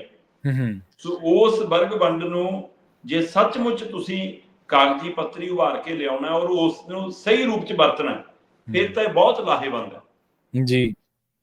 ਜੇ ਉਹਦਾ ਵੋਟ ਬੈਂਕ ਦੇ ਤੌਰ ਤੇ ਕਾਹਨੂੰ ਵਰਤੋਂ ਕਰਨੀ ਸਿਆਸੀ ਹੈ, ਕਰਨ ਉਸ ਤਰ੍ਹਾਂ ਘੜਨਾ ਹੈ, ਆਪਣੀ ਪਾਰਟੀ ਪੱਧਰ ਤੇ ਵਰਤਣਾ ਹੈ, ਫਿਰ ਖਤਰਨਾਕ ਹੈ। ਜੇ ਸਰਕਾਰ ਪੱਧਰ ਤੇ ਵਰਤਣਾ ਫਿਰ ਬਹੁਤ ਸਹਾਈ ਹੋ ਸਕਦਾ ਹੈ। ਸਹੀ। ਜੇ ਸਿਰਫ ਡਾਟਾ ਇਕੱਠਾ ਕਰਕੇ ਅੰਕੜੇ ਹੀ ਜਾਰੀ ਕਰਕੇ ਛੱਡ ਦੇਣਾ ਫਿਰ ਕੋਈ ਫਾਇਦਾ ਨਹੀਂ ਇਹਦਾ। ਫਿਰ ਕੋਈ ਉਮੀਦ ਕਰਦੇ ਹਾਂ ਕਿ ਇਹ ਜਿਹੜੀ ਜਾਤੀ ਜਨਗਣਨਾ ਹੋਵੇ, ਇਹ ਸੂਬਿਆਂ ਆਧਾਰਿਤ, ਇਹ ਖਿੱਤਾ ਆਧਾਰਿਤ, ਇਹ ਬੋਲੀ ਆਧਾਰਿਤ, ਇਹ ਜਾਤ ਆਧਾਰਿਤ, ਉਹ ਸਾਰੇ ਨੂੰ ਧਿਆਨ ਚ ਰੱਖ ਕੇ ਅਗਲੀਆਂ ਯੋਜਨਾਵਾਂ ਲੋਕਾਂ ਲਈ ਬਣ, ਦੇਸ਼ ਦੀ ਖੁਸ਼ਹਾਲੀ ਲਈ ਯੋਜਨਾਵਾਂ ਬਣ, ਉਹਦੇ ਤੇ ਕੰਮ ਹੋਵੇ ਕਿ ਕਿਹਨਾਂ ਨੂੰ ਉਭਾਰਨ ਦੀ ਲੋੜ ਹੈ, ਕਿਹਨਾਂ ਨੂੰ ਬਰਾਬਰ ਲਿਆਉਣ ਦੀ ਲੋੜ ਹੈ, ਕਿਹਨਾਂ ਨੂੰ ਸਾਥ ਦੇਣ ਦੀ ਲੋੜ ਹੈ ਨਾ। ਉਹ ਚਾਹੇ ਕਿਸੇ ਜਾਤ ਧਰਮ ਚੋਂ ਆਉਂਦੇ ਨੇ, ਜੇ ਕਿਸੇ ਖਿੱਤੇ ਚ ਇੱਕ ਮਤਲਬ ਕਿ ਸਭ ਜਾਤ ਉੱਪਰ ਉੱਠ ਗਈ, ਦੂਸਰੀ ਜਾਤ ਥੱਲੇ ਰਹਿ ਗਈ, ਉਹਨੂੰ ਨਾਲ ਕਿਵੇਂ ਤੋੜ ਕੇ ਲਿਆਉਣਾ ਬਰਾਬਰ, ਇਹਦੇ ਉੱਤੇ ਜਿਹਦਾ ਕੰਮ ਕਰਨਾ, ਫਿਰ ਤਾਂ ਇਹ ਬਹੁਤ ਚੰਗਾ ਉਪਰਾਲਾ। ਜੇ ਇਹ ਤੋਂ ਬਾਅਦ ਵੋਟਾਂ ਦਾ ਹੀ ਡਾਟਾ ਹੈ ਨਾ, ਉਹ ਕਿਸੇ ਉਹ ਜਿਵੇਂ ਬੜਾ ਪ੍ਰਚਲਿਤ ਸੀਗਾ, ਹੁਣ ਆਪ ਬਿਹਾਰ ਦੇ ਵਿੱਚ ਵੋਟਾਂ ਮੰਗ ਰਿਹਾ ਹੈ ਪ੍ਰਸ਼ਾਂਤ ਕਿਸ਼ੋਰ, ਹਾਂ, ਜੇ ਉਹੇ ਜਿਹੇ ਕੋਈ ਨੀਤੀ ਘੜਿਆਂ ਨੂੰ ਦੇਣੇ ਡਾਟੇ ਇਕੱਠੇ ਕਰਕੇ, ਫਿਰ ਰੱਬ ਭਲੀ ਕਰੇ ਭਾਈ। ਹਾਂਜੀ ਬਿਲਕੁਲ। ਜੇ ਤਾਂ ਅਸਲੀਅਤ ਦੇ ਵਿੱਚ ਕੰਮ ਕਰਨਾ ਤਾਂ ਬਹੁਤ ਇਹੋ ਜਿਹੇ ਵਰਗ ਹੋਣਗੇ ਜਿਨ੍ਹਾਂ ਦੇ ਲਈ ਕੰਮ ਹੋਣਾ ਚਾਹੀਦਾ। ਪਰ ਇੱਥੇ ਜਿਵੇਂ ਆਪਾਂ ਅਸਲ ਦੇ ਵਿੱਚ ਸ਼ਰਮਾ ਜੀ ਗੱਲ ਇਹ ਆ ਵੀ ਜਿਹੜੇ ਜਿਵੇਂ ਵੈਲਫੇਅਰਿੰਗ ਨੂੰ ਇਹਨਾਂ ਨੇ ਵੋਟ ਤੰਤਰ ਦਾ ਇੱਕ ਬਣਾ ਲਿਆ ਨਾ ਵੀ ਸਾਧਨ, ਵੀ ਆਹ ਦੇ ਦਿਓ ਆਹ ਦੇ ਦਿਓ, ਫ੍ਰੀ ਬੀਜ ਦੇ ਵਿੱਚ ਉਹਨੂੰ ਤਬਦੀਲ ਕਰਤਾ, ਉਸੇ ਤਰ੍ਹਾਂ ਇਹਨਾਂ ਨੇ ਆਹ ਡਾਟਾ ਵੀ ਹੈ ਇਕੱਠਾ ਕਰ ਲੈਣਗੇ, ਪਰ ਉਹਨੂੰ ਵਰਤਣਾ ਕਿਸ ਤਰੀਕੇ ਦੇ ਨਾਲ ਹੈ ਇਹ ਆਪਣੇ ਤਰੀਕੇ ਦੇ ਨਾਲ ਹੀ ਚਲਾਉਣਗੇ ਕੰਮ। ਸ਼ਰਮਾ ਜੀ, ਇਹਨਾਂ ਖਾਸ ਖਬਰਾਂ ਤੇ ਖਾਸ ਜਾਣਕਾਰੀਆਂ ਦੇ ਲਈ ਤੁਹਾਡਾ ਬਹੁਤ ਬਹੁਤ ਧੰਨਵਾਦ। ਬਹੁਤ ਸ਼ੁਕਰੀਆ ਜੀ। ਪ੍ਰੋਗਰਾਮ ਖਬਰ ਤੇ ਨਜ਼ਰ ਨੂੰ ਆਪਾਂ ਇੱਥੇ ਸਮਾਪਤ ਕਰਾਂਗੇ। ਆਪਣੇ ਨਾਲ ਜੁੜੇ ਸਨ ਪੰਜਾਬ ਤੋਂ ਸੀਨੀਅਰ ਪੱਤਰਕਾਰ ਦੀਪਕ ਸ਼ਰਮਾ ਚਨਾਰਥਲ ਜੀ, ਜਿਨ੍ਹਾਂ ਦੇ ਨਾਲ ਆਪਾਂ ਕਈ ਅਹਿਮ ਖਬਰਾਂ ਨੂੰ ਲੈ ਕੇ ਚਰਚਾ ਕੀਤੀ ਹੈ। ਵੇਲਾ ਹੋ ਗਿਆ ਤੁਹਾਡੇ ਤੋਂ ਇਜਾਜ਼ਤ ਲੈਣ ਦਾ। ਮੈਨੂੰ ਪ੍ਰਵੀਨ ਸ਼ਰਮਾ ਨੂੰ ਇੱਥੇ ਦਿਓ ਇਜਾਜ਼ਤ। ਜੁੜੇ ਰਹੋ ਪੰਜਾਬੀ DSA ਦੇ ਨਾਲ। ਤੁਹਾਡਾ ਸਾਰਿਆਂ ਦਾ ਬਹੁਤ ਬਹੁਤ ਧੰਨਵਾਦ। ਸਤਿ ਸ਼੍ਰੀ ਅਕਾਲ।